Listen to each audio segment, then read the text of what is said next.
we're going to work on Ustrasana, Camel Pose. I have always found this pose to be very challenging for numerous reasons, which I won't get into, but I've really found a lot of solace in using props to help me with the posture. So I'm going to give you a lot of options of ways that you can approach the pose where it might not seem so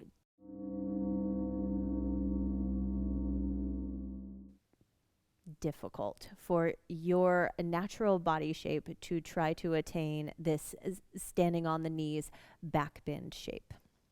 So, if you have a couple blocks, grab them. If you have some pillows, you want it pretty thick, grab it or them. Grab a long strap. My strap is 8 feet, and I would say I wouldn't want it any shorter than that.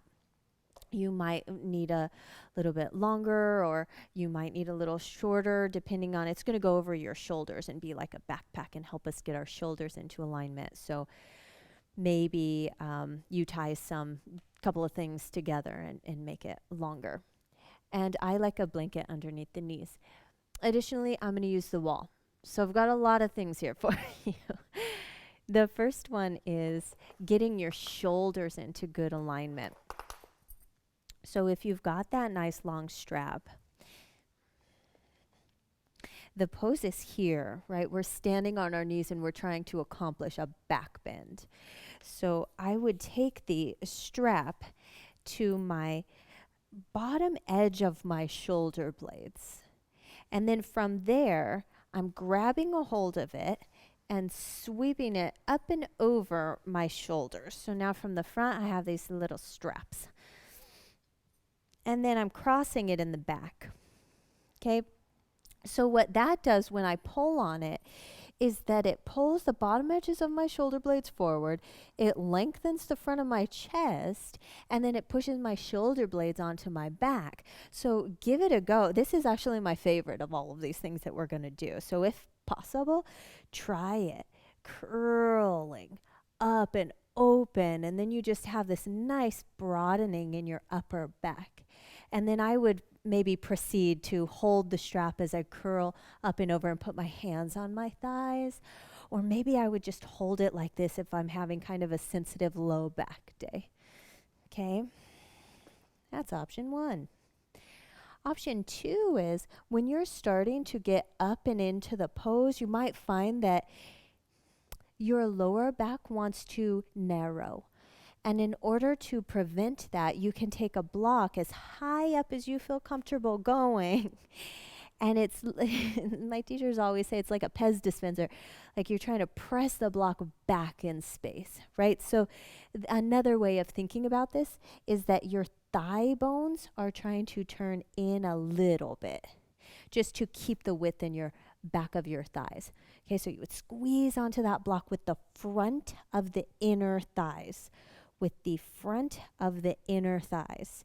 And then you could keep that broadening and curl up and back, okay? You could use one block. You could use another block in between your ankles so your shins are squeezing toward each other, and that's a nice way to kind of bring your strength in and then curl up and out of it.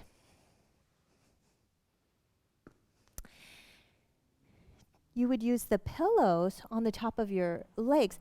Now, I personally would also tuck my toes under, depending on how high my pillows are, because my toes tucked under is adding the length of my foot to the height, and then the pillows adding that much more height.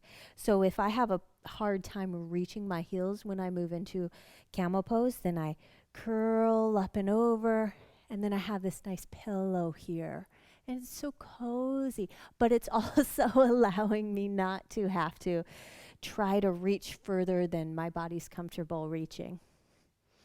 Okay, we got one more option. We're walking to the wall. And the wall provides this nice kind of pelvic rooting alignment. It's very complicated, but I'll give you a brief version of it. So you want kind of the widening of the upper thighs. You want the tailbone down. And to some degree, you do want your sit bones to reach for the wall. So in other words, your pubic bone to reach for the wall.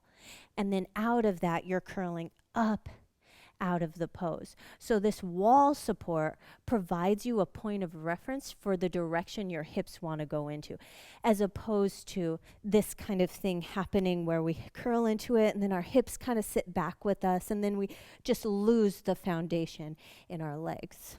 Okay, so the wall provides that, and it's also nice because it allows us to roll as opposed to just tugging ourselves up or back with our head. Okay, so we put our knees all the way up and next to the wall, and then we're sending our thighs wide, tailbone down, sit bones forward, lifting up nice and tall, curling, curling, curling, piece by piece into the pose, coming into our camel. And then we keep pressing our pelvis into the wall and we roll ourselves all the way back up. So it's not so rigid and you can get kind of looser in the entrance and exit of the pose. There are a variety more options, but those are the ones I want to share with you. So feel free to comment and ask us for more options or tell us how you felt about any of these variations. Thanks for joining.